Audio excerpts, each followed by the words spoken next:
ಆದರೆ ಏನೇ ತಗೊಂಡು ಆ ಥರ ಇದು ಸರ್ಕಾರದಲ್ಲಿ ಏನೇನು ಕಾನೂನು ನಿಯಮಗಳಿದಾವೋ ಆ ಕಾನೂನು ನಿಯಮಗಳನ್ನು ನಾವು ಪಾಲಿಸಲೇಬೇಕಾಗುತ್ತೆ. ಇವಾಗ ಶೇರ್ ಕಟ್ಟಬೇಕಂದ್ರೆ ಇದಿರೋದು ಯಾರಿಗೋಸ್ಕರ? ಗೊಬ್ಬರ ತೊಗೊಳ್ಳೋದು ಯಾರು, ಪೆಸ್ಟಿಸೈಡ್ ತೊಗೊಳ್ಳೋರು ಯಾರು, ಡ್ರಿಪ್ ಪೇಪರ್ ತೊಗೊಳ್ಳೋರು ಯಾರು, ಡ್ರಿಪ್ ಪೈಪ್ ತೊಗೊಳ್ಳೋರು ಯಾರು, ಮಂಚಿನ ಪೇಪರ್ ತೊಗೊಳ್ಳೋರು ಯಾರು? ಈ ಥರ ಇವರೆಲ್ಲ ರೈತರು.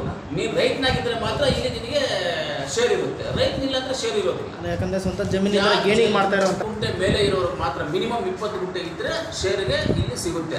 20 ಗುಂಟೆ ಒಳಗಡೆ ಇದ್ದರೆ ಶೇರ್ ಸಿಗೋದಿಲ್ಲ. ಅದು ಪಕ್ಕ. ಅದು ನಮ್ಮದು ತೀರ್ಮಾನ ಅಲ್ಲ, ಸರ್ಕಾರದ ತೀರ್ಮಾನ.